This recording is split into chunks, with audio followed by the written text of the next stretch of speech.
The town of Ridgeline, Montana, wore winter like a second skin. It was a place where the Rockies didn't just touch the sky, they claimed it, their jagged peaks cutting into clouds so heavy they pressed down on the valley like a physical weight. The streets of the small town were lined with frontier-era buildings that had been lovingly restored, their wooden facades painted in muted earth tones that spoke of resilience rather than charm. This was a town that understood cold. Not the inconvenient cold of delayed flights and scraped windshields, but the ancient, primal cold that made early settlers question their sanity, the kind of cold that killed. Marcus Kane sought that cold. He craved its clarity. For a Navy SEAL on a mandatory 45-day psychological leave following his fourth deployment, Ridgeline represented something his therapist called decompression. Marcus called it survival. At 6'3", with a frame built from equal parts discipline and necessity, he moved through the world with an economy of motion that made him almost invisible despite his size. His dark hair was regulation short, his jaw covered with a week's worth of stubble he couldn't be bothered to shave. His eyes, a pale, watchful gray, carried the weight of things he would never speak about. He had rented a small cabin 15 miles outside town, accessible only by a winding service road that disappeared entirely when the snow fell heavy.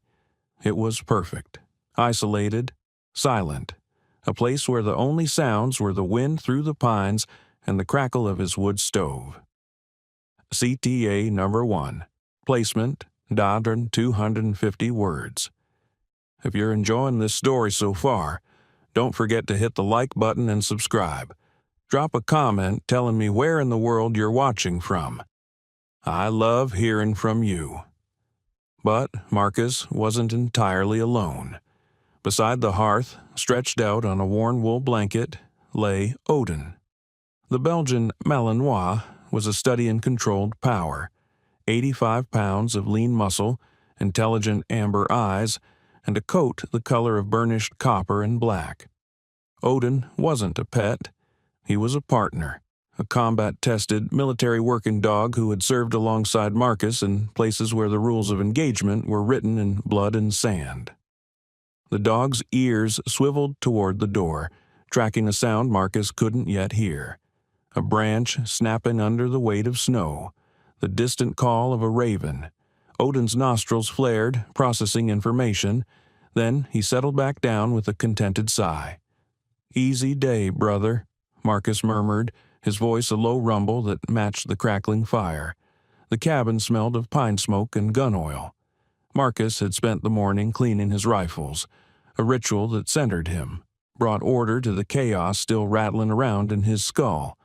The therapist had said he needed to process his experiences. Marcus figured maintaining his weapons was processing enough. Outside, the sky had turned the color of old pewter. The weather report on his hand-crank radio had been grim. Massive Arctic front was barreling down from Canada, promising to dump 2 feet of snow and bring wind chills that could kill an unprepared person in under an hour. Marcus checked his preparations with the methodical precision of a man who had survived far worse. Firewood stacked and covered, generator fueled and tested, water stored, medical supplies inventoried. He was ready for a siege. What he wasn't ready for was the war that was about to find him. 30 miles away, in the Ridgeline Police Department's aging headquarters, Officer Sarah Chen was finishing what should have been a routine shift. At 29, Sarah was small but formidable, 5'4" of determined energy wrapped in a crisp Navy uniform. Her black hair was pulled back in a regulation bun, and her dark eyes carried the sharp, assessing quality of someone who had learned early that the world didn't give you anything you didn't fight for. She had been with the RPD for 5 years, the last 2 as one of their only K9 handlers. Her partner, a magnificent German shepherd named Valor, sat patiently beside her desk as she finished her paperwork. Valor was 3 years old, trained in narcotics detection and apprehension, with a glossy black and tan coat and intelligent brown eyes that missed nothing. The bond between them was absolute, forged through hundreds of hours of training and dozens of high-stress calls where they had depended on each other completely. "Ready to head home, boy?" Sarah asked, scratching behind his ears. Valor's tail thumped against the worn linoleum floor. The dispatch radio crackled to life. "Unit 7, we have a report of suspicious activity at the old Morrison warehouse on Route 47. Possible break-in. Can you respond?" Sarah keyed her radio. "Unit 7, copy. En route." The Morrison warehouse had been abandoned for 3 years, ever since the lumber mill shut down. It sat at the edge of town, a massive metal structure slowly being reclaimed by rust and neglect.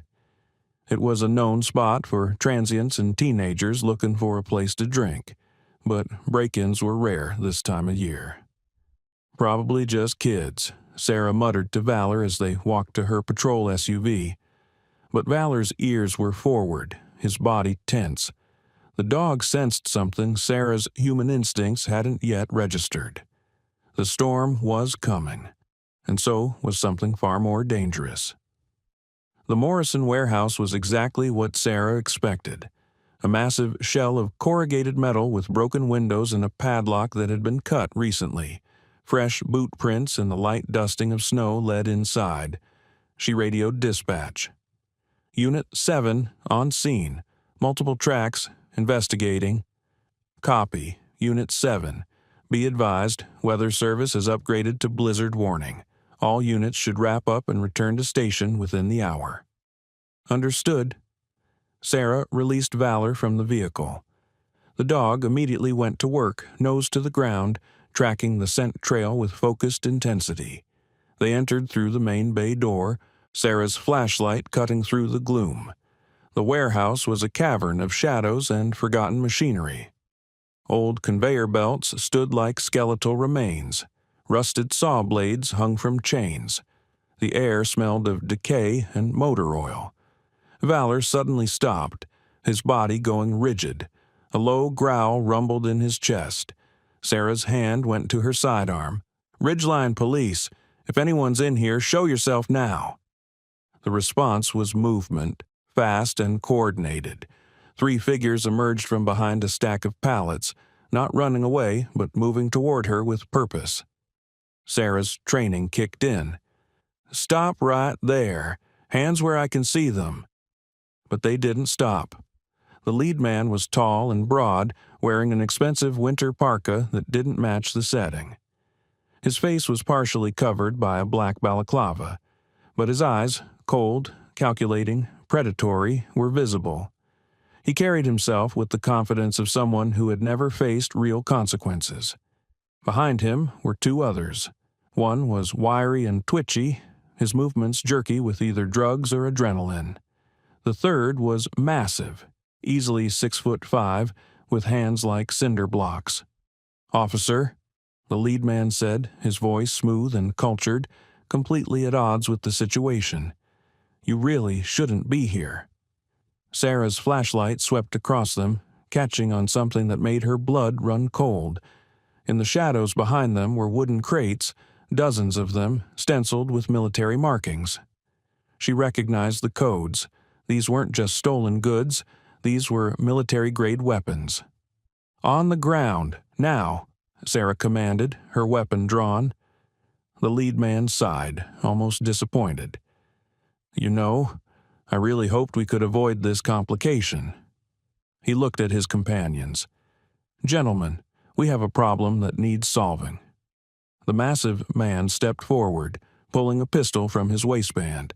Valor didn't wait for a command.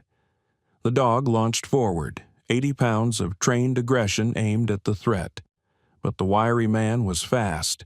He kicked out, connecting with Valor's ribs. The dog yelped, stumbling. "Valor!" Sarah's moment of distraction was all they needed. The big man rushed her. Sarah fired once, the shot going wide in the confined space, and then he was on her. A brutal fist connected with her temple. The world spun. Her weapon clattered across the concrete floor. She tried to fight, tried to use her training, but there were 3 of them. The wiry man grabbed her arms while the big one delivered a savage punch to her ribs that drove the air from her lungs. She tasted copper. Valor, recovering, charged again, but the lead man pulled his own weapon, a sleek black pistol with a suppressor. The muffled shot echoed through the warehouse. Valor howled, collapsing, blood blooming dark against his coat. "No!" Sarah's scream was raw, primal. The lead man knelt beside her as she struggled weakly. "You really made this more complicated than it needed to be, officer." He read her name tag. Chen. "Now we have a choice. We can finish this here, or—" He paused, looking at the darkening sky visible through the broken windows. "Or we can let nature do the work for us." He looked at his companions. "Load her up. And the dog. We'll make this look like an accident." Sarah Chen's world had narrowed to pain and terror. They dragged her through the warehouse, her boots scraping uselessly against the concrete. Every breath felt like broken glass in her chest. At least 2 ribs were cracked, maybe more. Blood ran down the side of her face from the gash on her temple, warm and sticky, already beginning to freeze in the brutal cold that had descended with shocking speed. Behind her, the wiry man was dragging Valor. The dog was alive but barely conscious, leaving a dark trail of blood across the dirty floor. The sight of her partner suffering ignited a desperate surge of strength. Sarah twisted, trying to break free. The massive man, she heard them call him Dutch, simply tightened his grip on her arms, his fingers digging in with bruising force. "Save your energy, cop. You're gonna need it." They threw her into the back of her own patrol SUV. The irony wasn't lost on her even through the haze of pain. Her vehicle, her equipment, her radio, now smashed on the warehouse floor. They had been thorough. Valor was tossed in beside her, the dog's body hitting the metal floor with a sickening thud. He whimpered, a sound she had never heard him make, not in all their time together. Sarah dragged herself toward him, her cuffed hands making movement awkward. "Valor, stay with me," she whispered, her voice breaking. "Stay with me, boy." The dog's eyes found hers, and in them she saw pain, confusion, and something worse, fear. Not for himself, she realized, for her. The lead man climbed into the driver's seat. Through her blurred vision, Sarah could see him clearly for the first time as he pulled off his balaclava. He was handsome in a cold, aristocratic way, sharp cheekbones, perfectly styled blonde hair, ice blue eyes that held no warmth whatsoever. He looked like someone who belonged in a boardroom, not a warehouse full of stolen weapons. He met her eyes in the rearview mirror. "For what it's worth, Officer Chen, this isn't personal. You were just in the wrong place at the wrong time. We have a very lucrative operation here, and you became a liability." "You won't get away with this," Sarah managed, her voice a rasp. "They'll find me. They'll know." The man's smile was gentle, almost pitying. "Oh, they'll find you. Eventually, when the spring thaw comes, a tragic accident, an officer responding to a call during a blizzard, vehicle goes off the road in whiteout conditions. Happens every year. Very sad." He started the engine. "The storm is going to erase every trace of what happened here tonight. By the time anyone finds your vehicle, we'll be long gone, and our cargo will be distributed across 3 states. The SUV lurched forward. Sarah tried to track their route, tried to memorize turns, but the pain and the darkness made it impossible. She could only hold on to Valor, feeling his labored breathing, the wet warmth of his blood soaking into her uniform. The road became rougher. They were heading into the backcountry, away from town, away from help. The wind had picked up and snow was beginning to fall, not the gentle flakes of a picture postcard, but hard, driving pellets that sounded like bullets against the windshield. After what felt like hours, but was probably only 20 minutes, the vehicle stopped. Sarah heard the doors open, felt the Arctic blast of air rush in. Dutch hauled her out with brutal efficiency. They were on a narrow Forest Service road surrounded by towering pines that swayed and groaned in the wind. The snow was already ankle-deep and getting deeper by the minute. The world was being erased in white.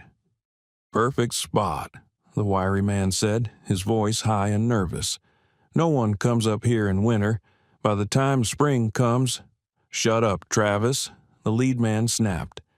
He was standing at the edge of a steep embankment that dropped away into darkness. At the bottom, Sarah could barely make out the frozen surface of a creek, rocks jutting through the ice like broken teeth. Understanding hit her like a physical blow. They were going to send her vehicle over the edge, with her inside it, with Valor. "Please," she heard herself say, the word torn from some desperate place she didn't know existed. "Please, at least let the dog go. He's done nothing. He's just a witness," the man finished. "Even a K9 one. I'm sorry, but loose ends are how people get caught, and I haven't spent 3 years building this network to get undone by sentiment." He looked at Dutch. "Put her in the driver's seat, uncuff her from the steering wheel. We need this to look like she lost control, and make sure the dog is secured in the back. A K9 officer wouldn't be driving with her dog loose." They worked quickly, professionally. These weren't amateurs. Dutch positioned Sarah in the driver's seat, her hands placed on the wheel in a grotesque mockery of normal driving. Every movement sent fresh waves of agony through her broken ribs. They put Valor in his designated compartment in the rear, the dog too weak to resist. The lead man leaned in close, and Sarah caught a whiff of expensive cologne. "I want you to know," he said conversationally, "that this operation funds humanitarian efforts in 3 developing countries. The money from these weapons sales goes to schools, hospitals, clean water initiatives. So, in a way, your sacrifice isn't meaningless. You're dying for a greater good." Sarah spat blood in his face. His expression didn't change. He simply wiped his cheek with a handkerchief, then backhanded her with enough force to split her lip. "Dramatic to the end. I respect that." He stepped back. "Goodbye, Officer Chen." He put the vehicle in neutral. Dutch and Travis positioned themselves at the back bumper. With a coordinated shove, they started the SUV rolling toward the embankment. Sarah lunged for the brake, but her battered body moved too slowly. The vehicle picked up speed. The edge rushed toward her, and then there was nothing but falling. The sickening lurch of weightlessness, the crunch of metal on rock, the explosion of the airbag in her face, and finally the terrible stillness. The SUV had landed on its side, wedged between 2 massive boulders about 20 feet down the embankment. The windshield was a spider web of cracks. The driver's side door was crushed against rock. The passenger side was exposed to the sky, where the snow was now falling so thick it was like being inside a cloud. Sarah couldn't move. Something was broken. Multiple somethings. She could feel cold seeping in, not just the temperature, but the deeper, more sinister cold of shock and blood loss. Her fingers were already numb. Her vision was darkening at the edges. "Valor," she whispered. From the back, a weak whine answered her. Tears froze on her cheeks. This was how it ended. Not in a heroic shootout, not saving someone's life, but trapped in her own vehicle, dying by inches while the storm erased all evidence that she had ever existed. Above, on the road, she heard the faint sound of an engine starting. They were leaving, going back to finish moving their cargo, to continue their operation, to profit from her death. The wind howled, the snow fell, and in the darkness of the crashed patrol SUV, a K9 officer and her loyal dog waited to die. Marcus Kane's instincts had been honed by years of operating in hostile territory where the difference between life and death was often measured in the split-second observations. So, when Odin's behavior changed, Marcus paid attention. The Malinois had been resting by the fire, but suddenly his head snapped up, ears forward, body rigid. A low growl built in his chest, not the warning growl for approaching wildlife, but something else, something that spoke of human threat. Marcus was on his feet instantly, moving to the window. The storm had intensified in the last hour. The world outside was a churning mass of white, visibility reduced to less than 10 feet. The thermometer mounted outside the window read -15 degrees, and that was before factoring in the wind chill. "What is it, boy?" Marcus asked, his voice calm but alert. Odin padded to the door, whining, a sound the dog rarely made. It was urgent, insistent. Marcus trusted his partner implicitly. In Kandahar, Odin had detected an IED that would have killed their entire squad. In the Philippines, the dog had sensed an ambush 30 seconds before it was sprung, giving them time to take cover. If Odin said something was wrong, something was wrong. Marcus geared up with practiced efficiency. Thermal base layer, tactical pants, insulated parka, winter boots rated to -40. He grabbed his medical kit, a comprehensive bag that went far, beyond basic first aid, and his rifle. He clipped a high-lumen tactical flashlight to his chest rig and pulled on heavy gloves. "Show me," he commanded. Odin was out the door before Marcus finished opening it, plunging into the storm with purpose. The dog stayed within sight, stopping every few yards to make sure Marcus was following, then pressing on.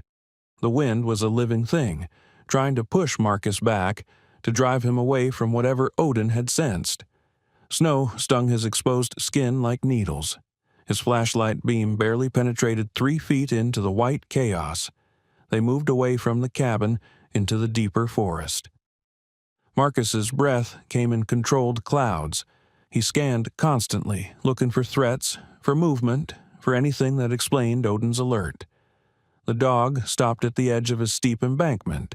He barked, sharp, commanding, then began working his way down the slope, using the trees and rocks for purchase. Marcus followed, his tactical mind immediately recognizing the danger. This terrain was treacherous even in good weather. In a blizzard, it was suicidal. But Odin was descending with absolute confidence, and Marcus had learned never to question his partner's judgment. Halfway down, his flashlight beam caught something that didn't belong. A reflection. Metal. A vehicle. Marcus's heart rate kicked up as he increased his pace, sliding and climbing down the embankment. As he got closer, the shape resolved itself into a patrol SUV lying on its side, wedged between boulders. The distinctive markings of the Ridgeline Police Department were visible beneath the accumulating snow. His mind shifted instantly from civilian to operator mode. This was a casualty situation. Time was critical. He scanned for immediate threats, seeing none, then moved to the vehicle. "Ridgeline PD, can anyone hear me?" No response, just the howl of the wind. He climbed onto the exposed passenger side of the vehicle and peered through the shattered window. His flashlight illuminated a scene from a nightmare. A female officer was crumpled in the driver's seat, held in place by a deployed airbag and the crushed metal around her. Her face was a mass of bruises and blood. Her uniform was soaked with red. She wasn't moving. Marcus's fingers went to her neck, searching for a pulse through her frozen skin. There, faint, thready, but present. She was alive, barely. A sound from the back of the vehicle drew his attention. Odin was already there, his nose pressed against the damaged rear door, whining urgently. Marcus used his multi-tool to pry open the twisted metal of the K9 compartment. Inside, a German shepherd lay in a pool of blood, his breathing shallow and labored. The dog had been shot, a through-and-through wound in his shoulder. He looked up at Marcus with pain-filled eyes, then his gaze shifted to the front of the vehicle, to his fallen handler. Even dying, his priority was clear. "I've got her," Marcus said softly. "I've got her, boy. You did good." He assessed the situation with cold, tactical precision. He couldn't treat them here. The vehicle was unstable. The storm was getting worse. The temperature was dropping. Hypothermia was the immediate threat, more urgent than their injuries. He had to move them, both of them, to his cabin, which meant climbing this embankment twice in a blizzard, carrying casualties. Marcus had carried wounded brothers through worse. He carefully extracted the officer first, using his knife to cut through the twisted seatbelt. She was small, maybe 5'4", 120 pounds. He secured her in a fireman's carry, her weight distributed across his shoulders. Her breath was a whisper against his neck. "Hold on," he muttered. "Not today. You don't die today." The climb back up was brutal. Every step was a battle against the wind, the snow, the treacherous footing. His thighs burned. His lungs screamed. But he'd carried heavier loads through worse conditions, and he'd be damned if he failed now. He reached the top, made it to his cabin, and laid the officer on his bed. He didn't stop, didn't rest. He grabbed a wool blanket, wrapped it around her, then turned and headed back out into the storm. Odin was waiting at the top of the embankment, pacing, anxious. The dog knew his human was going back for the other dog, and he wanted to help. "Stay," Marcus commanded. "Guard." Odin whined but obeyed, positioning himself by the cabin door. The second descent was worse. Marcus's muscles were already fatigued. The storm had intensified even more. But when he reached the vehicle, when he saw that German shepherd still breathing, still fighting, he found reserves he didn't know he had. He lifted the 80-pound dog as carefully as he could, supporting the injured shoulder. The shepherd's eyes met his, and Marcus saw recognition there, not of him specifically, but of being rescued, of safety. "I've got you," Marcus said. "Your partner's waiting. Let's go home." The final climb was a test of will more than strength. Several times, Marcus's boots slipped on ice-covered rock. Once, he nearly went over backward. But he adjusted, compensated, kept moving. When he finally stumbled through his cabin door, Odin was there to greet them. The Malinois sniffed the German shepherd carefully, then looked up at Marcus as if to say, "What do we do now?" Marcus kicked the door shut against the storm. The cabin was warm, the fire still burning strong. He had two critical patients, no communication with the outside world, and a blizzard that would keep them isolated for at least another 12 hours. He looked at the unconscious officer, at the wounded K9, at his own partner standing ready to help. "Now," he said aloud, "we go to work." His leave was over. The war had found him, and Marcus Kane did what Navy SEALs do. He adapted, he overcame, and he refused to let anyone die on his watch. The cabin had transformed into a trauma bay. Every surface was covered with medical supplies, bloody towels, and the organized chaos of emergency treatment. Marcus worked with the focused efficiency of a combat medic who had performed these procedures 100 times in far worse conditions. The officer, her name tag read Chen, was his first priority. He'd cut away her frozen, blood-soaked uniform, checking for injuries. 2 broken ribs, a severe concussion, facial lacerations, and early-stage hypothermia. He'd wrapped her in thermal blankets, elevated her core temperature carefully to avoid shock, cleaned and dressed her wounds, and started an IV line from his medical kit. The German shepherd, Valor, according to his collar, had a bullet wound that had miraculously missed major organs. Marcus had cleaned it, packed it with a hemostatic agent, and wrapped the dog's torso in layers of gauze. The shepherd was weak but stable, his breathing steadier than when Marcus had found him. Odin had appointed himself Valor's guardian. The Malinois lay pressed against the larger dog, sharing body heat, occasionally nudging him with his nose as if checking on a wounded squad mate. It was nearly midnight when Marcus heard it, a sound that didn't belong. Even through the storm, his trained ears picked it up. The distant rumble of heavy vehicles. He moved to the window, peering through a gap in the curtains. 2 sets of headlights were crawling up the service road toward his cabin, moving slowly in the deep snow. 4-wheel drive trucks, pushing through drifts that would have stopped civilian vehicles. Marcus's blood went cold. This wasn't a coincidence. This wasn't someone checking on a neighbor. Someone was coming for Officer Chen, which meant her crash wasn't an accident. He moved quickly, checking his weapons. His HK-416 was loaded and ready. His sidearm was on his hip. But firing on potentially law enforcement personnel, even corrupt ones, wasn't a decision to make lightly. The vehicles stopped about 50 yards from his cabin. 3 men got out of the lead truck, their figures barely visible through the snow. They huddled briefly, then began moving toward the cabin in a tactical formation, covering each other's angles, using the terrain for concealment. These weren't cops looking for a missing colleague. These were operators executing a mission. Marcus made a split-second decision.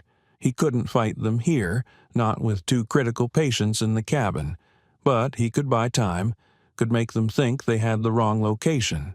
He stepped out onto his porch, his rifle slung casually over his shoulder, playing the part of a surprised hermit.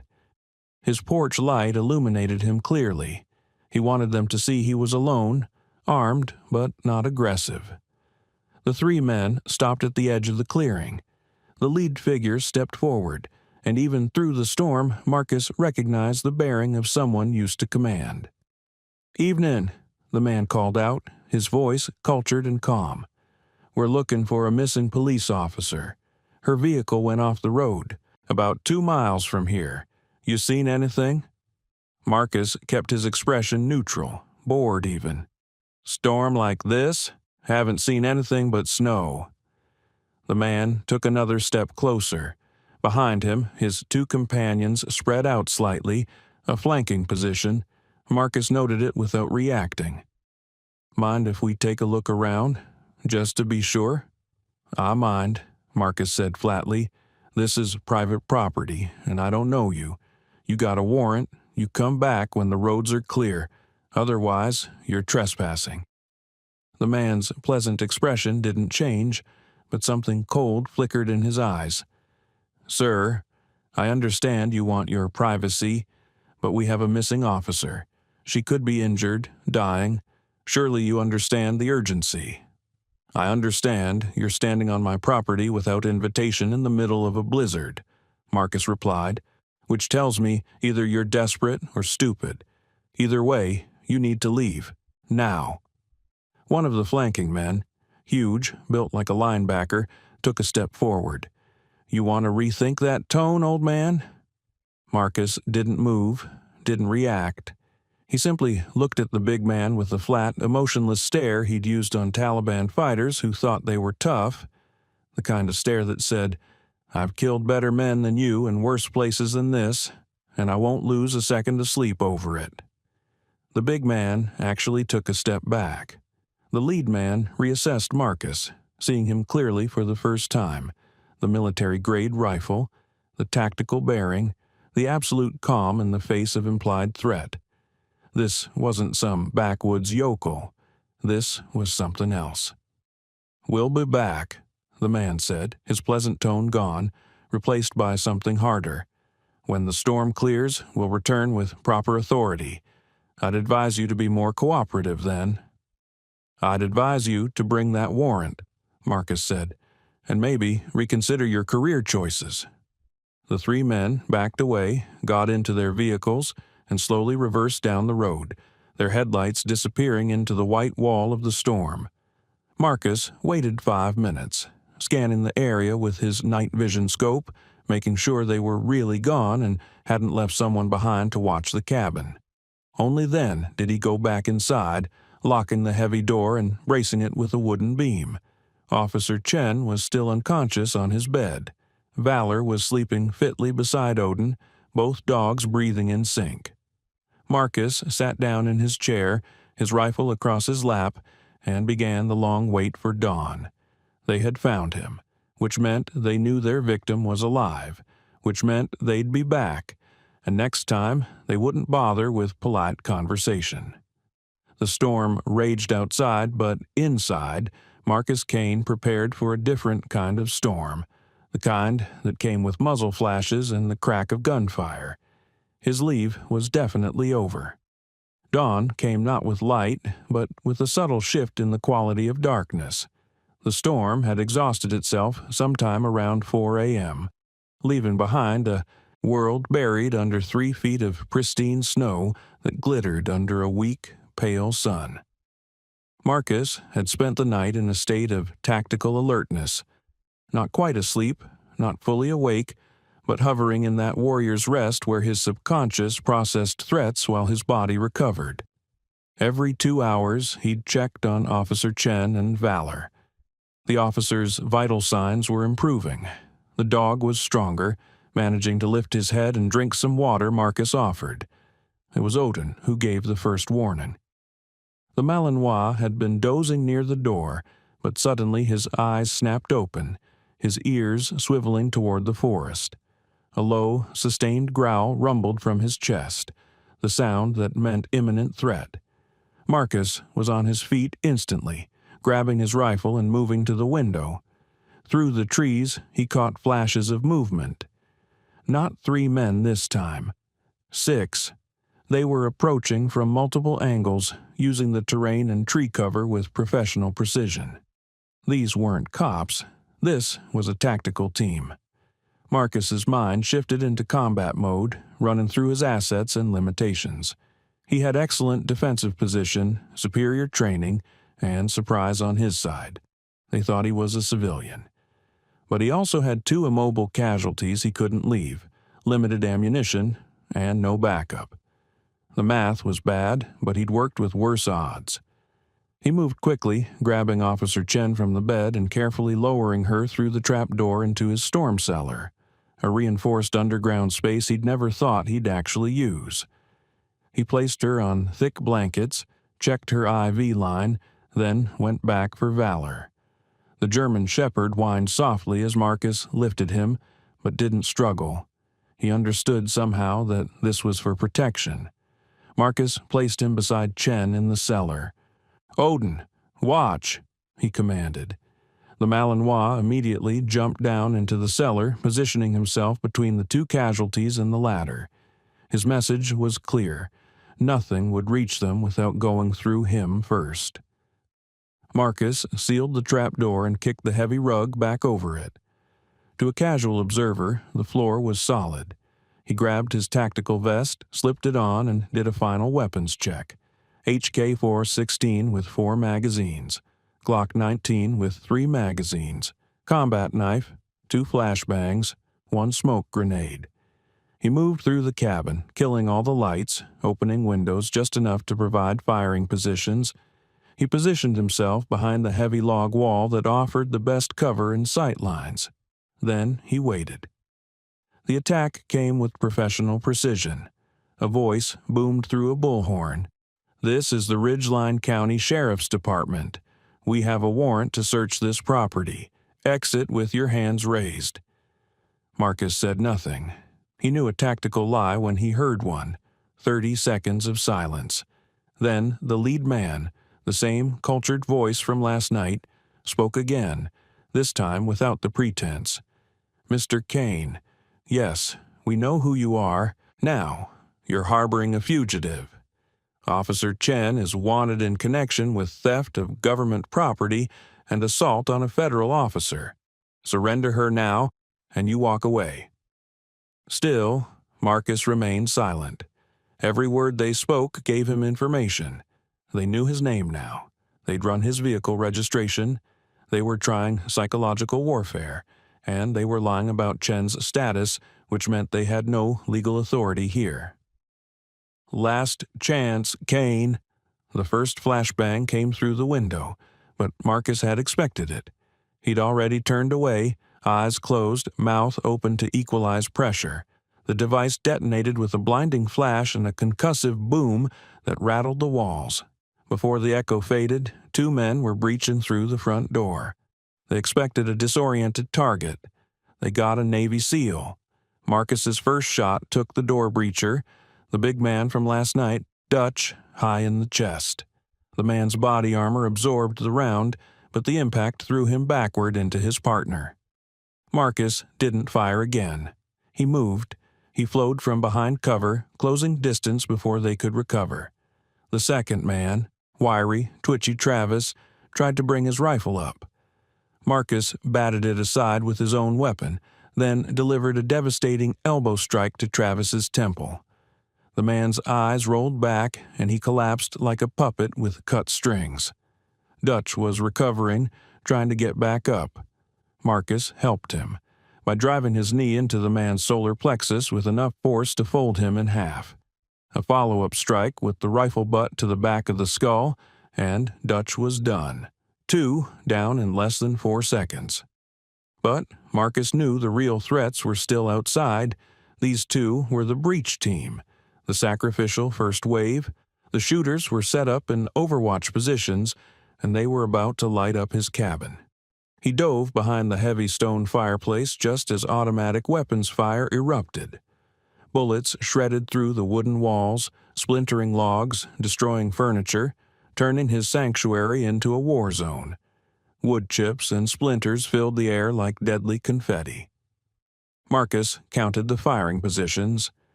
3, 2 on his left flank, 1 elevated on his right, probably in a tree. They were using suppression fire, keeping him pinned while someone else moved. Through the chaos, he heard breaking glass from the back window. A fourth man was trying to flank through the rear. Marcus pulled one of his flashbangs, cooked it for 2 seconds, then threw it toward the back room. The explosion was followed by a scream of pain and surprise. The flanker stumbled into view, hands over his face. Marcus shot him twice in the leg, non-lethal but completely disabling. The man went down, howling. The suppression fire stopped. Marcus knew why. They were reassessing. They'd expected a homesteader, maybe a veteran, but not someone who fought like a Tier 1 operator. A voice called out. The leader, still calm despite losing half his team. "Impressive, Mr. Kane. Navy SEAL, 2 tours in Afghanistan, 1 in the Philippines, decorated for valor.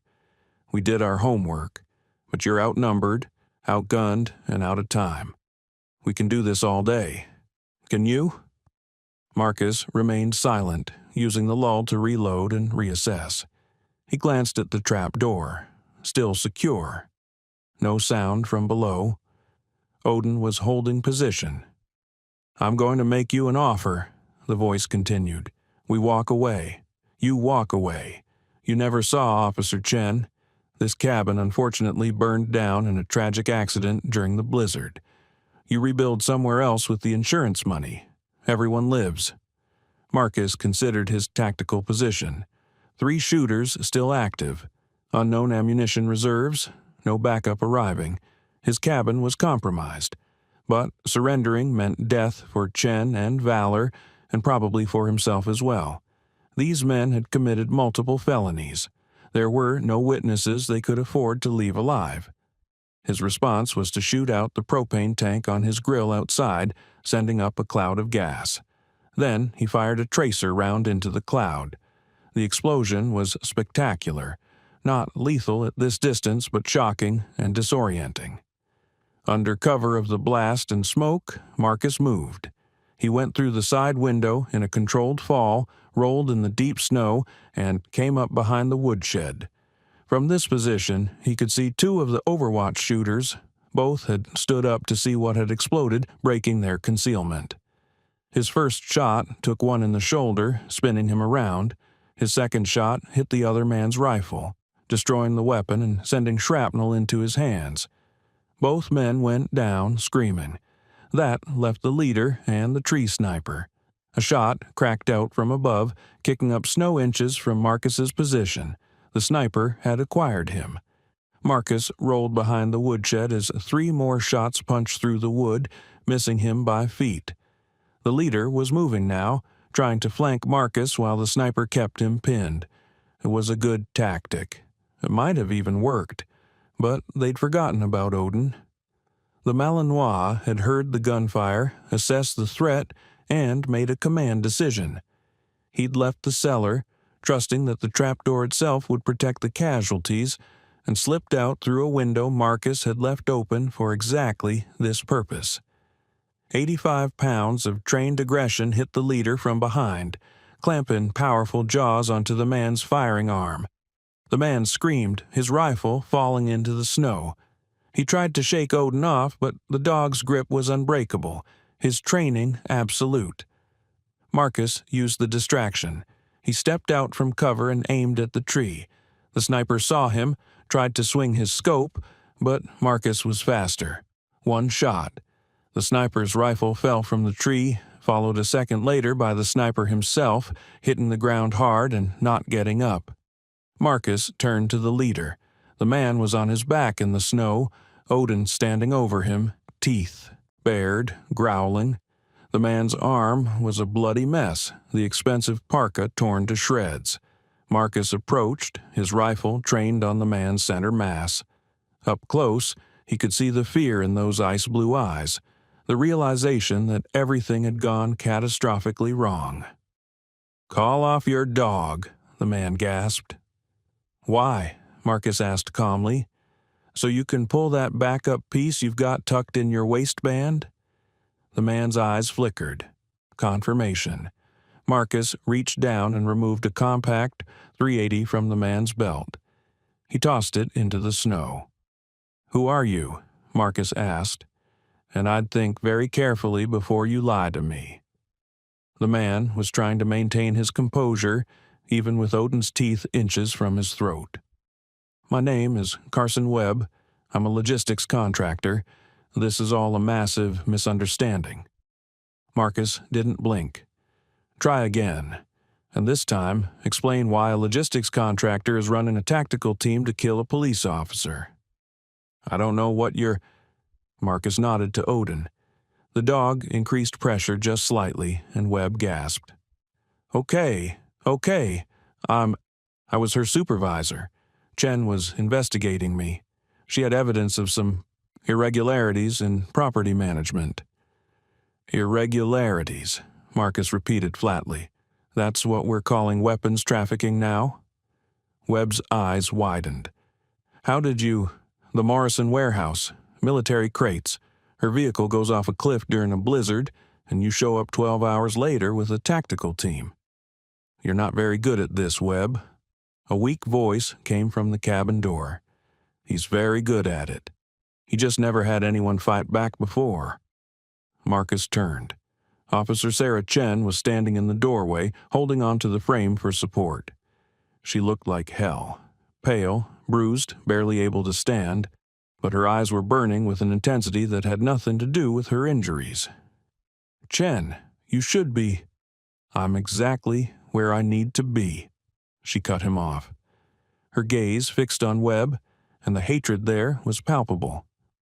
"Hello, Captain Webb, or should I say, former Captain Webb, disgraced Army quartermaster who was dishonorably discharged for embezzlement." Webb's face went white. "How did you—" "Because I'm a detective, you arrogant bastard. I did my homework, too."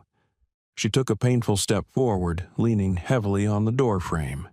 "You thought you were so clever, using your military contacts to steal weapons from surplus auctions, moving them through rural areas using shell companies, selling them to militias and criminal organizations, all while playing the respectable businessman in Ridgeline." Marcus kept his rifle trained on Webb, but glanced at Chen with new respect. "You were investigating him?" "For 8 months, Chen confirmed. "I had enough evidence to bring him down. Shipping manifests, bank transfers, satellite photos of the warehouse, everything, and he knew it." Her voice hardened. "So you tried to kill me. You beat me, shot my partner, and left us to freeze to death." "I can explain," Webb started. "Shut up," Marcus said quietly. The coldness in his voice made Webb's mouth snap shut. "You tried to execute a police officer. You shot a K9. You assaulted my property. You fired automatic weapons at me." He paused. "And perhaps most importantly, You really pissed off my dog." Odin growled in agreement. The sound of vehicles approaching made everyone tense. Multiple engines, heavy trucks pushing through the snow. Marcus's grip tightened on his rifle. But these weren't more of Webb's people. 3 Montana State Police SUVs and a fish, wildlife, and parks truck crested the ridge, their emergency lights painting the white landscape in red and blue. A helicopter appeared overhead, not a news chopper, but a law enforcement bird with Montana State Police emblazoned on its side. An older man in a state trooper's uniform climbed out of the lead vehicle, surveying the scene with the weary eyes of someone who'd seen too much. His badge identified him as Captain Roy Hendricks, District Commander. Behind him, 2 younger troopers fanned out, weapons ready but not raised. "Well," Hendricks said, his Montana drawl slow and measured, "this is one hell of a mess." His gaze traveled from the wounded men scattered in the snow, to Webb pinned under Odin, to Marcus standing with military precision, to Chen barely staying upright in the doorway. "Someone want to tell me what happened here?" "Captain Hendricks," Chen called out, her voice stronger than her body. "I'm Officer Sarah Chen, Ridgeline PD. I need to report attempted murder, weapons trafficking, and conspiracy to commit multiple felonies." Hendricks's eyebrows rose. "You're the missing officer. We've had an APB out for you for 18 hours. Because she pointed at Webb, reported me missing after he tried to kill me. This man, Marcus Kane, saved my life and my K9's life. Everything else was self-defense." Hendricks looked at Marcus. "You the property owner?" "Yes, sir." "You former military?" "Navy, SEAL teams." Hendricks nodded slowly, as if that explained everything. "And how did you end up in the middle of this?" "Wrong place, right time," Marcus said. "Found Officer Chen and her K9 in a crashed vehicle at the bottom of a ravine. Brought them here for medical treatment. Then his people," he gestured with his rifle toward Webb, "showed up and opened fire on my cabin." One of the younger troopers was examining Webb's men. "Captain, we've got multiple casualties, all alive, but they need immediate medical attention. And these guys are packing some serious hardware, AR-15s, body armor, the works." Hendricks pulled out a radio. "Dispatch, I need multiple ambulances to the Kane property off Forest Service Road 217, and get me the FBI field office in Billings. Tell them we've got a federal case." He walked over to Webb, looking down at the man with disgust. "Carson Webb, I remember you. Thought you'd left the state after your court-martial." He glanced at Odin. "That dog going to let me cuff him?" Marcus gave a subtle hand signal. Odin immediately backed off, sitting at Marcus's heel, his duty complete. 2 troopers hauled Webb to his feet and cuffed him. As they read him his rights, Webb's cultured composure finally cracked. "You have no idea what you've done," he snarled at Chen. "I have friends, lawyers, connections. You're just a small-town cop who got lucky." Chen smiled, a cold, hard expression. "I'm a small-town cop who built an airtight case against you. Every shipment documented, every sale recorded, every payoff traced." She pulled a small plastic evidence bag from her pocket. Inside was a micro SD card. "And it's all right here." Webb's face went ashen. "That's impossible. We searched you. We tore apart your vehicle. You looked everywhere except the one place you'd never think to look," Chen said. "My K9's collar, because you didn't see Valor as a partner. You saw him as a loose end, an animal. That arrogance is what destroyed you." Hendricks took the SD card with careful reverence. "I'll make sure this gets to the right people, Officer Chen." "Thank you, sir." Chen swayed suddenly, the adrenaline that had been keeping her upright finally given out. Marcus was there in an instant, catching her before she fell. He lifted her easily, carrying her back into the cabin. "Medics will be here soon," he said gently. "You did good, Chen. You can rest now. Valor, she murmured. "My dog. He's alive. He's safe. I promise." She looked up at him, really seeing him for the first time. "You saved us. You didn't know me. You could have turned us away, but you saved us." "I'm a SEAL," Marcus said simply. "We don't leave anyone behind." The cabin had become a medical staging area. 2 paramedics were working on Chen, establishing IV lines, checking vitals, preparing her for transport. More medics were treating Webb's wounded men in the snow, their expensive gear and tactical training rendered useless by pain and shock. Marcus stood by the trap door, which was now open. In the cellar, Valor lay on the blankets where Marcus had placed him. The German shepherd's eyes were open, alert, tracking every sound above. Despite his wound, despite everything he'd been through, his focus remained absolute. He was listening for his handler. Odin sat at the edge of the trap door, peering down at his fellow K9 with what could only be described as concern. The 2 dogs had formed a bond in the violence and chaos, a warrior's understanding that transcended species. "Can I see him?" Chen asked the paramedics. "My dog. I need to see him." The lead medic, a woman in her 40s with kind eyes, exchanged a look with her partner. "Ma'am, you really need to—" "Please," Chen's voice broke. "I thought he was dead. I thought we were both dead. I need to see him." The medic's expression softened. She looked at Marcus. "Can you bring the dog up? Just for a minute?" Marcus nodded. He descended into the cellar and knelt beside Valor. The shepherd's tail thumped weakly against the floor. "Hey, boy," Marcus said softly, "your partner wants to see you. Think you can handle some stairs?" As if understanding every word, Valor struggled to his feet. Marcus supported his weight, carefully guiding him up the ladder. It was slow, painful work, but the dog never complained, never balked. When Valor's head appeared above the floor, Chen made a sound that was half sob, half laugh. "Valor. Oh God, Valor." The paramedics moved her stretcher closer. Valor, with Marcus's help, placed his head on the edge of the stretcher. Chen's hand found his fur, tangling in it, holding on like he was her anchor to the world. "Good boy," she whispered. "Such a good boy. You saved me. You tried to protect me even when they shot you. I'm so sorry. I'm so sorry I got you hurt." Valor's tail wagged just once.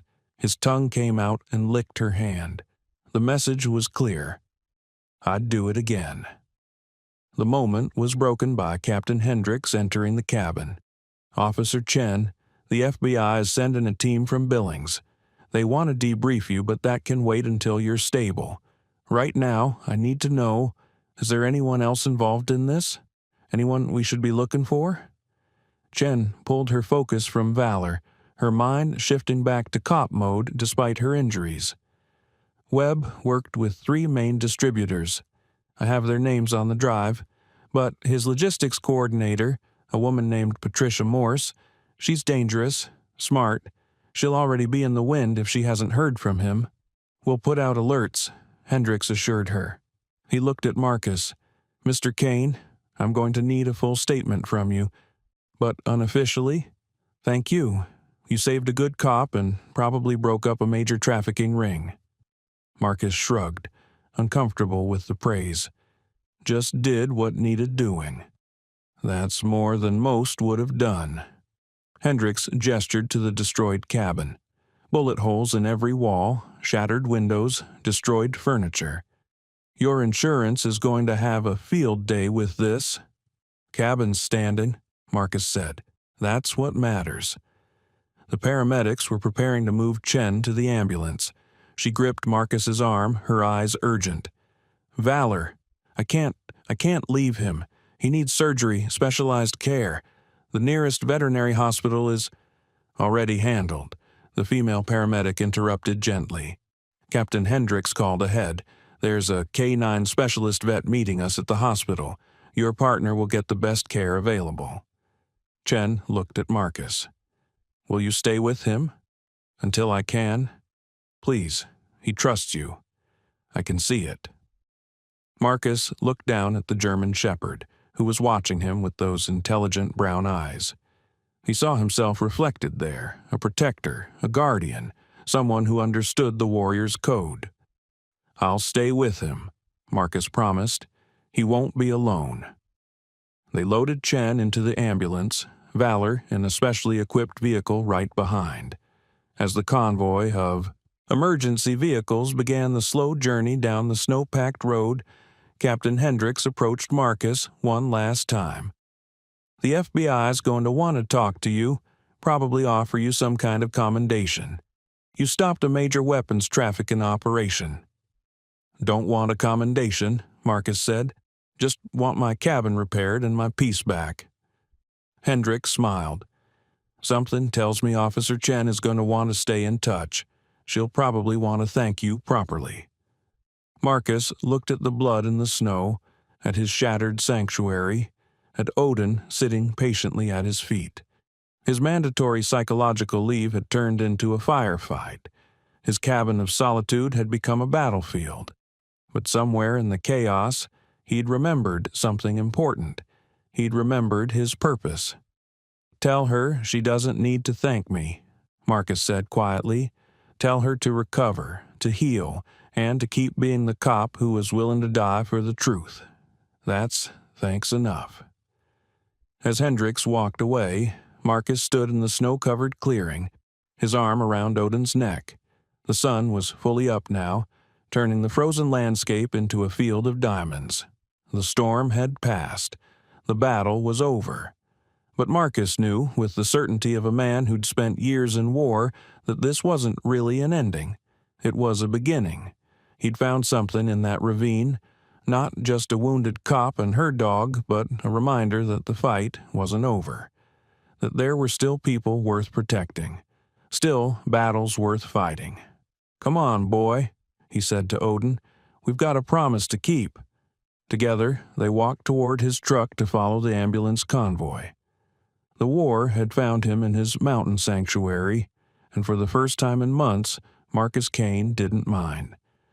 The Ridgeline Regional Medical Center was a small facility, never meant to handle the kind of chaos that descended upon it that afternoon. The emergency room became a three-ring circus. Webb's wounded mercenaries in one bay under armed guard, Officer Chen in another receiving treatment for hypothermia and her injuries, and in a converted surgical suite, Valor was under the skilled hands of Dr. Amanda Cross, a veterinary surgeon who specialized in K9 care. Marcus sat in the waiting area outside the surgical suite, Odin at his feet. He'd given his statement to a state trooper, then to an FBI agent who'd arrived by helicopter, and finally to a grim-faced ATF investigator who'd shown particular interest in the military-grade weapons they'd recovered. He was exhausted. 48 hours without real sleep, a firefight, and the adrenaline crash that always followed combat. But he'd made a promise to Chen, and he'd keep it. CTA number 2. If this story has you on the edge of your seat, make sure to subscribe and turn on notifications so you never miss stories like this. Your support means everything and helps me bring you more incredible true stories of courage and loyalty. Captain Hendricks appeared, holding 2 cups of terrible hospital coffee. He handed one to Marcus and sat down with a heavy sigh. "Hell of a day." "That's one way to put it," Marcus replied. "FBI just finished their preliminary interview with Webb. Man's singing like a canary, trying to cut a deal." Hendricks shook his head in disgust. He gave up his entire distribution network. Turns out this operation was bigger than we thought, stretching across 4 states, millions of dollars in illegal arms sales. Marcus wasn't surprised. Webb had struck him as the type who'd sacrifice anyone to save himself. But here's where it gets interesting, Hendricks continued, his voice dropping. Webb isn't the top of the chain. He was middle management. There's someone above him, someone with serious resources and connections. "Let me guess," Marcus said.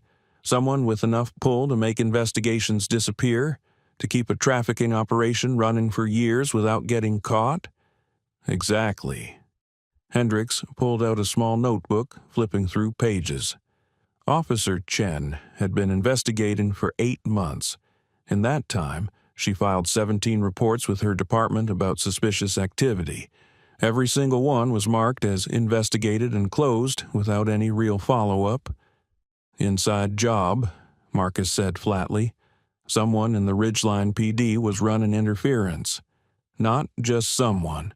Her police chief. Hendricks let that sink in. Chief Walter Brennan, 40-year veteran, respected pillar of the community, and according to Webb's testimony, the man who's been facilitating this operation from the beginning. Marcus felt a cold fury settle in his gut.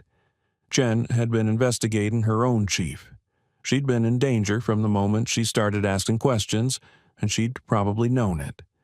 That took a special kind of courage. "Where is Brennan now?" Marcus asked. "That's the problem. He called in sick this morning, right about the time Webb failed to report in. By the time we sent troopers to his house, he was gone. Packed a bag, cleared out his safe, left his service weapon on the kitchen table. He knew this was coming." "He's running." "He's running," Hendricks confirmed. "But here's what he doesn't know. Chen made copies of everything on that SD card.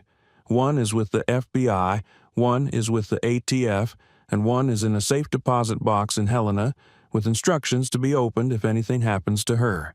Brennan's entire life is about to come crashing down, and there's nowhere he can hide that we won't find him." The surgical suite door opened, and Dr. Cross emerged, pulling off her surgical cap. Marcus stood immediately, Odin alert at his side. "Valor?" he asked. Dr. Cross smiled tiredly. "He's going to be fine. The bullet went clean through without hitting any vital structures, by about a centimeter. He's incredibly lucky. I've cleaned the wound, repaired the muscle damage, and started him on antibiotics. He'll need rest and physical therapy, but I expect a full recovery." Relief washed over Marcus, surprising. Him with its intensity. He'd known this dog for less than a day, but the bond forged in crisis was real. "Can I see him?" "He's still under anesthesia, but yes, follow me." Valor lay on a padded surgical table, his torso wrapped in clean white bandages, an IV line running to his leg. His breathing was deep and steady, his massive head resting on a folded towel. He looked peaceful, vulnerable in a way the fierce warrior dog never would while conscious. Marcus placed a hand on Valor's head, feeling the warmth of life beneath his palm. Odin approached carefully, sniffing his fellow K9, then lying down beside the table in a protective posture. "Dogs know," Dr. Cross said softly. "They know when another dog has been through combat.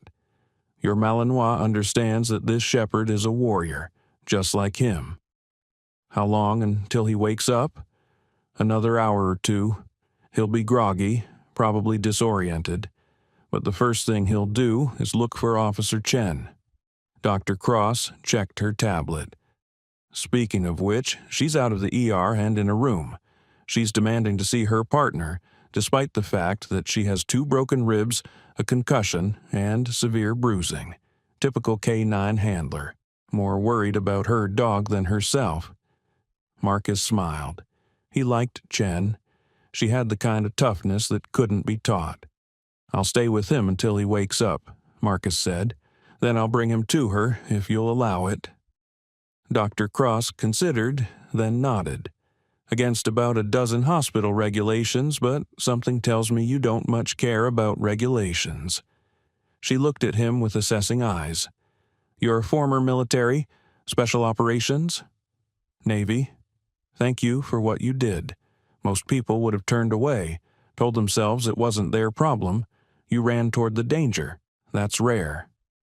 "That's the job," Marcus said simply. After Dr. Cross left, Marcus settled into a chair beside Valor's table. Odin remained on the floor, his presence a quiet comfort. The sterile surgical suite was a far cry from the chaos of Marcus's destroyed cabin, but in a way, it felt right. This was the aftermath of battle, the long, quiet work of healing, of putting broken things back together. An hour later, Valor's eyes fluttered open. The dog's head lifted slightly, confusion evident in his gaze. Then his nostrils flared, catching Marcus's scent, and some of the confusion faded. He remembered. This was the man who'd pulled him from the wreckage, the protector. "Easy, boy," Marcus said softly. "You're safe. Surgery went well. Your handler's upstairs, safe too. We're going to bring you to her." At the word handler, Valor's tail moved slightly, a weak wag that said everything about where his heart was. Marcus carefully lifted the 80-pound dog, supporting his weight, and carried him through the hospital corridors. Nurses and doctors stopped and stared. It wasn't every day someone brought a K9 through the hospital, but Captain Hendricks had cleared the way, and no one tried to stop them. Chen's room was on the 3rd floor. Marcus knocked gently, then entered. Sarah Chen looked better and worse than when he'd last seen her. Better because her color had returned, the IV fluids and pain medication were working, and she was clean and warm. Worse because without the adrenaline, the full extent of her injuries was visible. Her face was a canvas of purple and yellow bruises, her right eye swollen nearly shut, her left arm in a sling for her broken ribs. But when she saw Valor, everything else disappeared. "Valor," she breathed. Marcus carefully placed the dog on the hospital bed beside her. Hospital regulations be damned. Valor's head immediately sought Chen's hand, pressing against her palm. His tail thumped against the sheets, gaining strength with each wag. Chen buried her face in his fur, her shoulders shaking with silent sobs. All the fear, all the pain, all the trauma of the past 48 hours poured out in that moment. She'd thought she'd lost him. She'd heard the gunshot, seen him fall, believed he was dead. And now, here he was, warm and alive and pressed against her side. "I thought I'd lost you," she whispered into his fur. "I thought they'd taken you from me."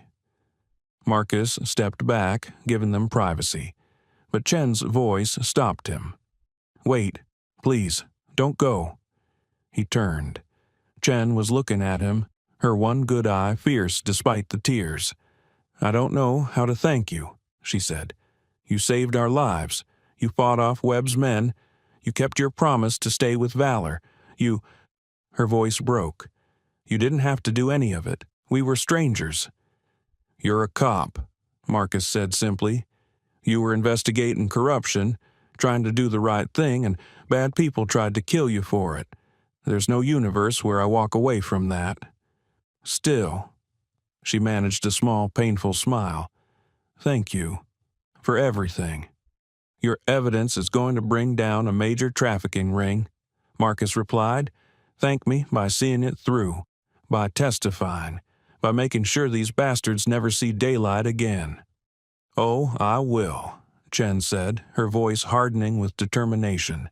"Webb, Brennan, every single person in that network, they're going to pay for what they've done, for Ben Carter." Her voice caught. "Did they tell you? They found another body, a young officer named Ben Carter. He'd been missing for 2 weeks. Webb killed him because Ben was asking questions about the armory." Marcus's jaw tightened. Ben Carter had died because he'd tried to do his job. Another good cop, gone. "Then you testify for him too," Marcus said quietly. "You make sure his death means something."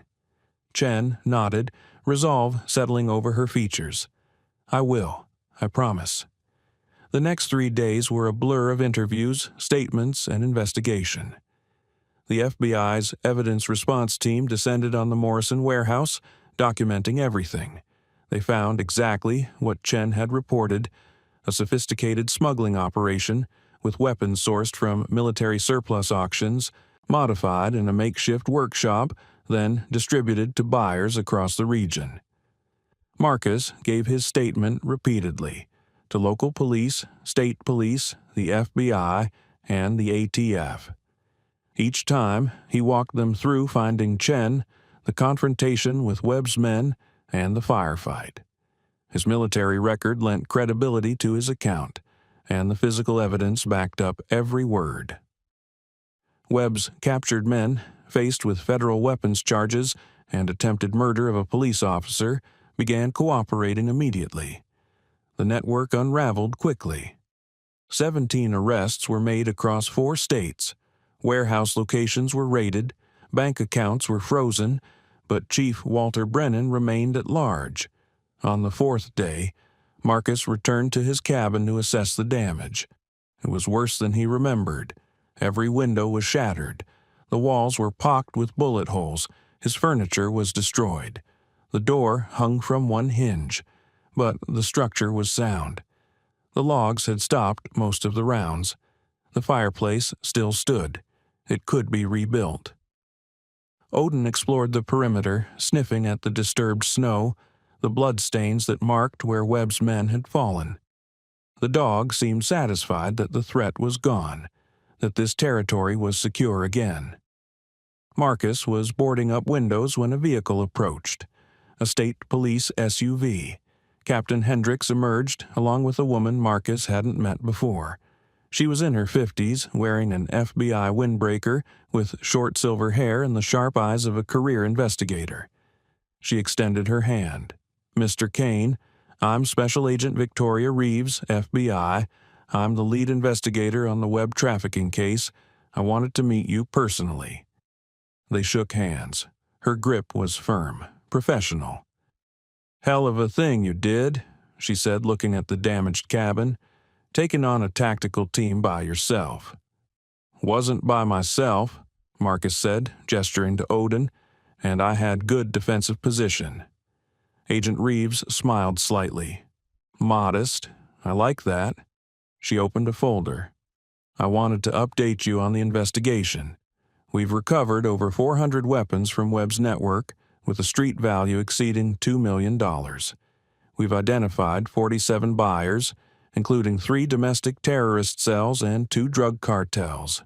This is one of the largest busts we've made in this region in a decade." "Good," Marcus said simply.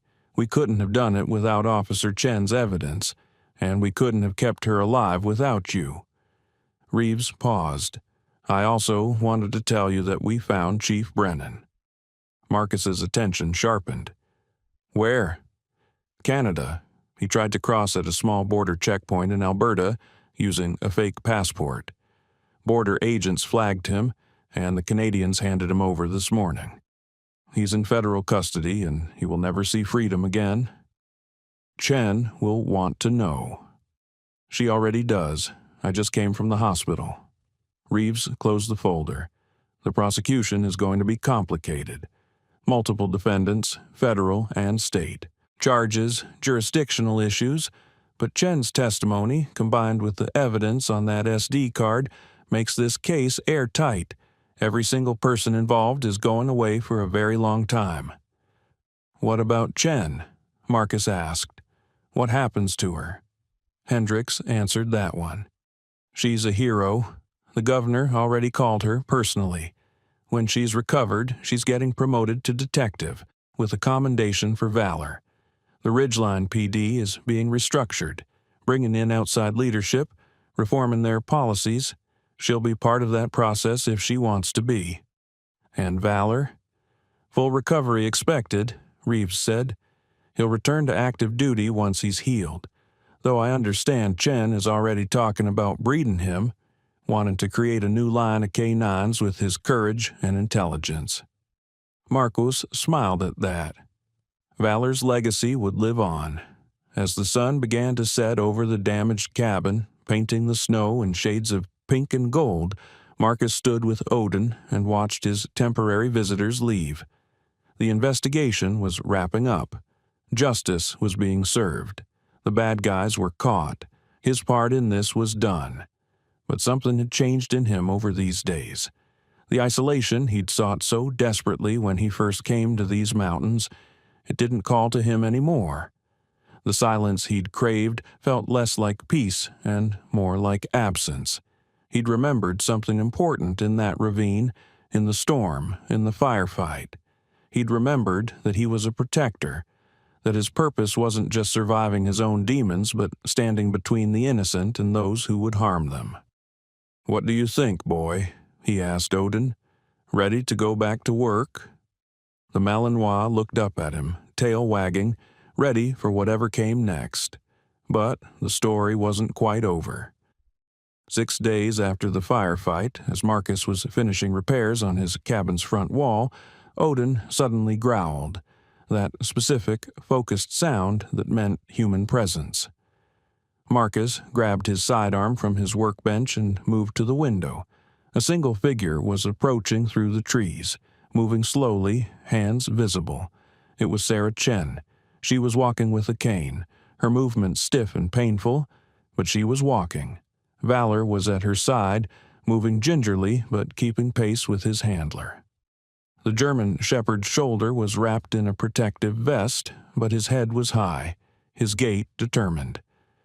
Marcus stepped out onto the porch as they approached. "You should still be in the hospital." "Probably," Chen agreed, stopping at the base of the porch steps. "But I needed to see you, and Valor needed to see where he was saved." The two K9s approached each other, sniffing carefully. Then Odin lowered his front end in a playbow, a greeting between warriors who respected each other. Valor returned the gesture, and for a moment the two dogs simply stood together, a silent acknowledgement of shared combat. "I got your reports," Chen said. "FBI, ATF, State Police, everyone's singing your praises.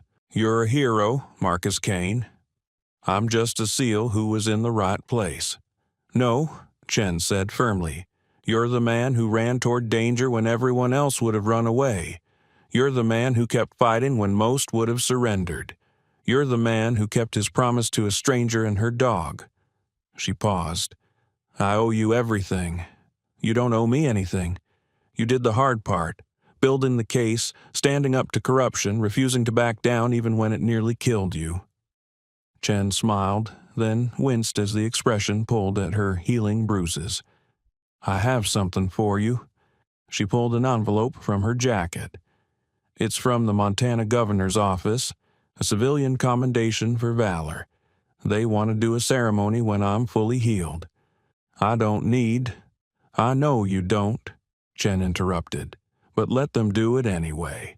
Let people see what real courage looks like. Let them know that there are still people who stand up for what's right, even when it costs them everything." Marcus took the envelope but didn't open it.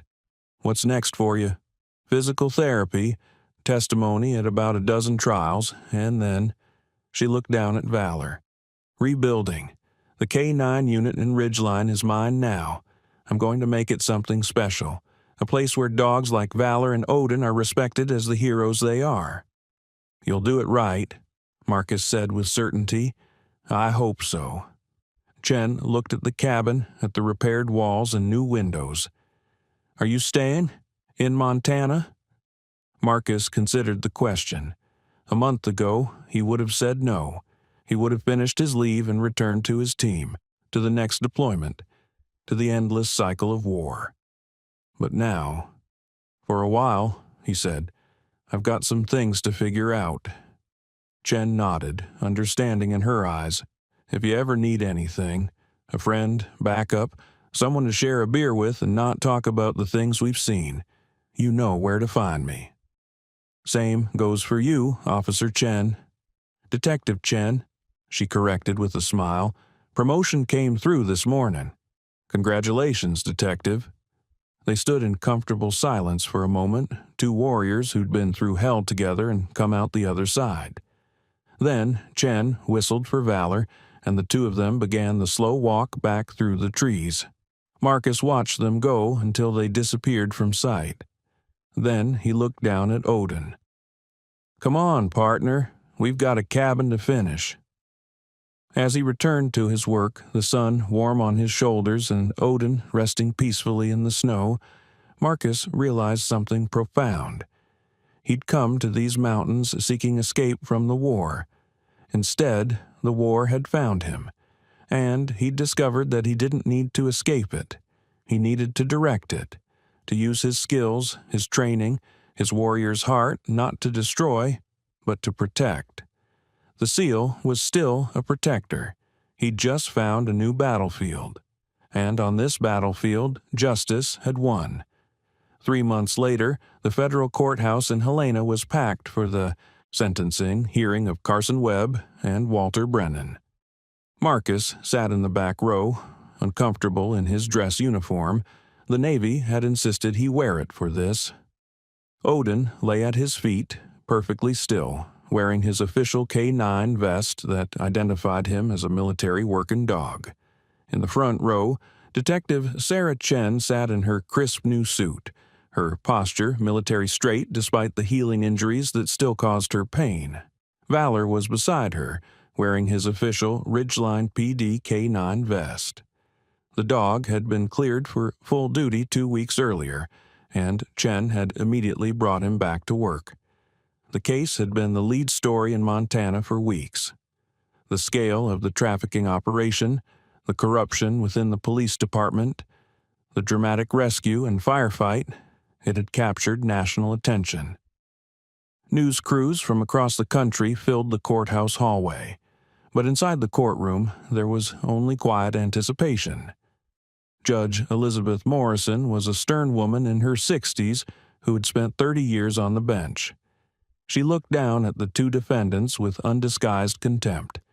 Carson Webb, once so cultured and confident, looked small in his orange jumpsuit.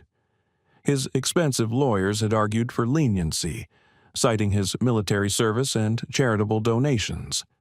The prosecution had countered with victim statements, evidence of his trafficking network, and testimony about his attempt to murder a police officer.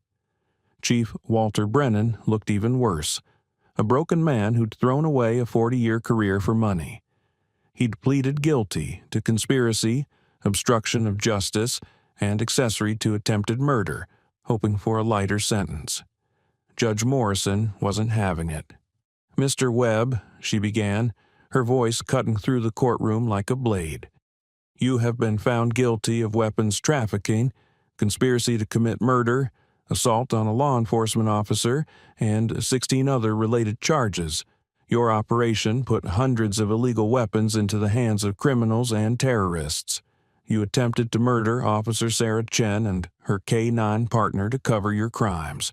You showed no mercy, no remorse, no regard for human life." She paused, letting the words sink in. "This court sentences you to 45 years in federal prison without possibility of parole. You will spend the rest of your productive life behind bars, where you can no longer harm innocent people." Webb's face went white. His lawyers started to object, but Morrison silenced them with a look. She turned to Brennan. "Chief Brennan, your betrayal is perhaps even worse. You swore an oath to protect and serve. Instead, you used your position to facilitate a criminal enterprise. You silenced investigations. You endangered your own officers. When Officer Chen came close to exposing you, you helped orchestrate her murder." Brennan's head dropped, unable to meet her eyes. "This court sentences you to 30 years in federal prison. You will forfeit your pension, your benefits, and your freedom. When you are released, if you live that long, you will be a convicted felon with nothing."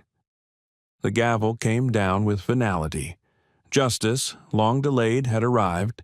As the defendants were led away in chains, Chen stood and turned to the gallery. Her eyes found Marcus, and she nodded once, a warrior's salute to another warrior. Outside the courthouse, the press swarmed. Chen handled the attention with grace, giving a brief statement about justice being served and thanking the FBI, ATF, and Montana State Police for their work. But when asked about Marcus Kane, her voice softened. "Mr. Kane saved my life and my partner's life. He fought a tactical team to protect two strangers.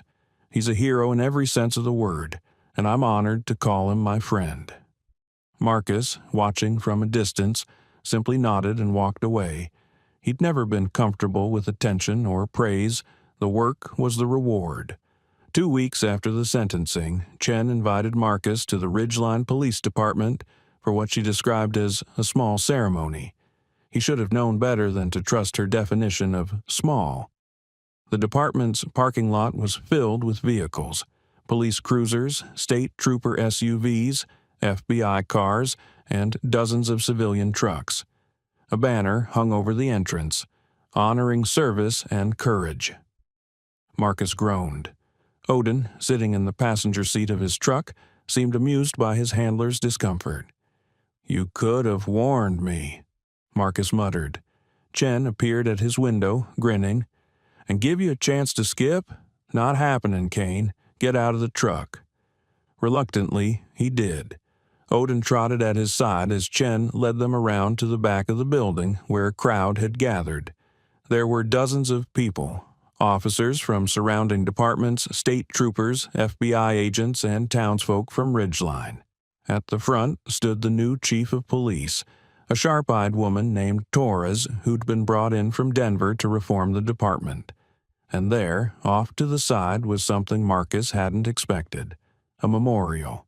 It was a simple stone marker, beautifully carved with a photo embedded in it. The photo showed a young man in a police uniform, smiling, his whole life ahead of him. The inscription read, "Officer Benjamin Carter." He asked the hard questions and paid the ultimate price. A hero who died standing for truth. Beside it was a smaller marker, showing a K9 who'd been killed in the line of duty 2 years earlier, another victim of corruption that had gone unpunished until Chen's investigation. Marcus's throat tightened. This was what it was all about. Not the glory, not the commendations, but remembering those who'd fallen, ensuring their sacrifice meant something. Chief Torres stepped forward. "We're here today to honor 3 individuals who demonstrated extraordinary courage in the face of evil. Detective Sarah Chen, who spent 8 months building a case against corruption within our own department, nearly losing her life in the process. Her K9 partner, Valor, who was shot protecting his handler and survived to continue his service." She paused, looking directly at Marcus.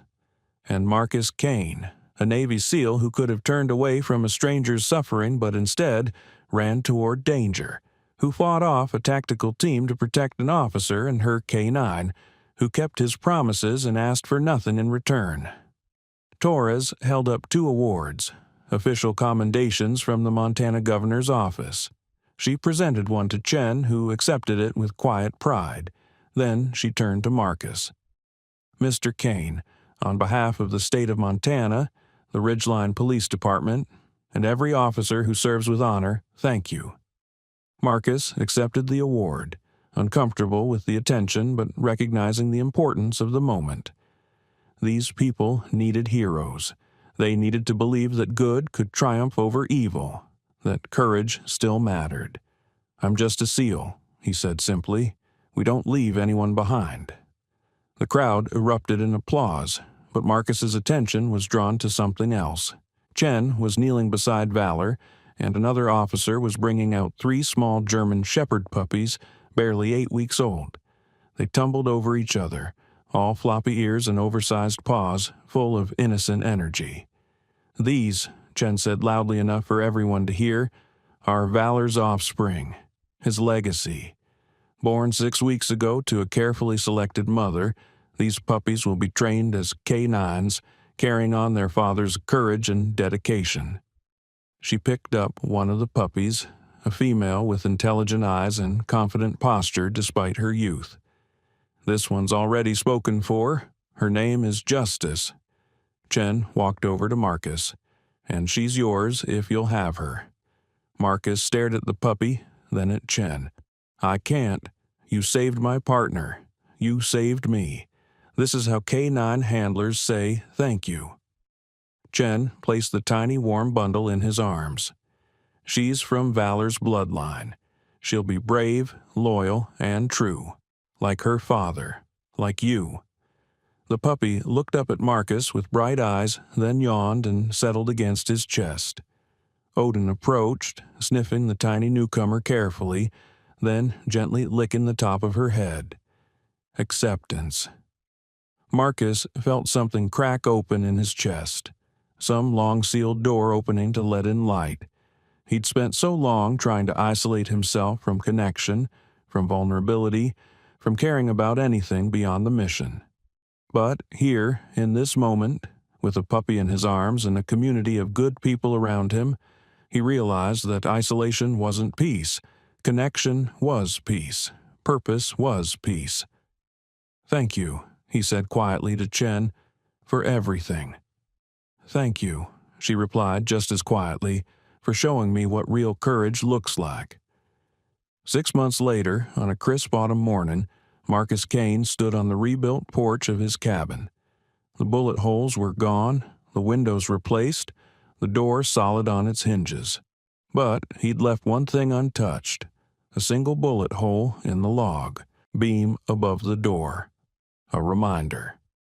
Odin lay in a patch of sunlight, watching the forest with calm vigilance. Beside him, Justice, now 5 months old and growing fast, tried to mimic his serious posture but ended up rolling over for a belly rub instead.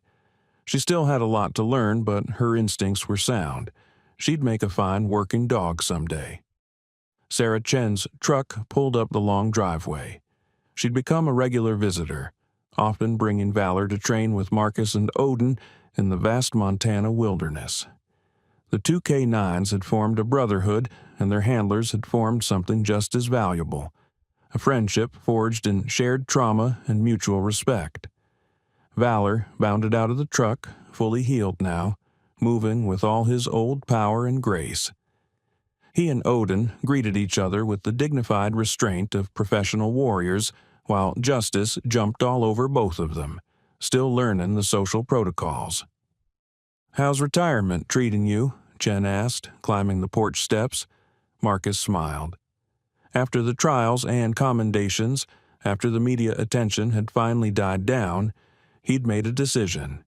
He'd retired from active duty with the SEALs, taken an honorable discharge after 14 years of service. But he hadn't stopped working.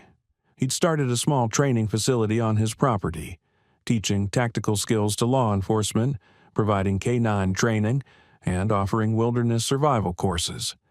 He was using his knowledge to build up protectors instead of hunting down threats. "It's not retirement," he corrected. "It's a new mission." "Fair enough." Chen pulled out a folder. "Speaking of which, I have something for you.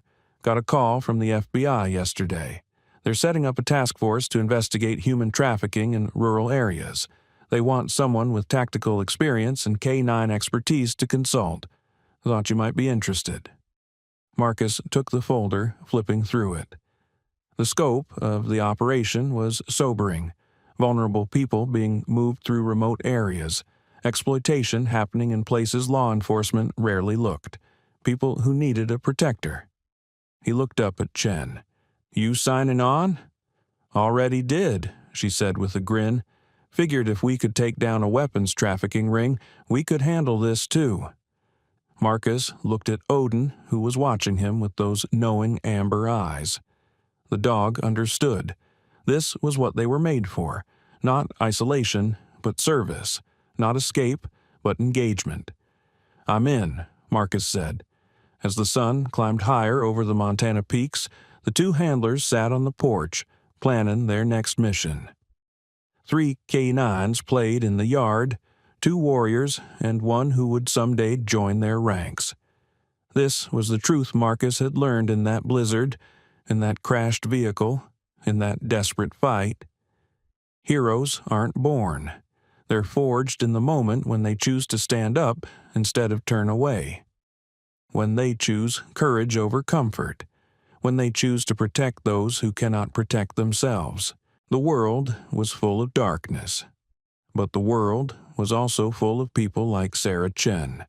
People who asked the hard questions, who refused to accept corruption, who fought for truth even when it cost them everything. and the world was full of people like Marcus Kane. People who had the skills, the training, and, most importantly, the will to stand between innocents and those who would harm them. The mission wasn't over. It would never be over. But that was okay, because there would always be protectors ready to answer the call. Marcus stood, Odin rising with him. "Come on, Justice," he called to the puppy. "Time to start your training." The tiny German shepherd bounded up the steps, tail wagging, ready to learn from the best.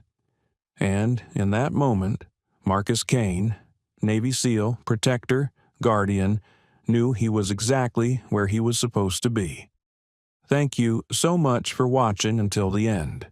If this story touched your heart, please share it with someone who needs to be reminded that heroes still exist. Don't forget to subscribe if you haven't already, and let us know in the comments. What was your favorite moment? Was it the K9's loyalty, the SEAL's protection, or the moment justice was served? We read every comment. God bless, and see you in the next story.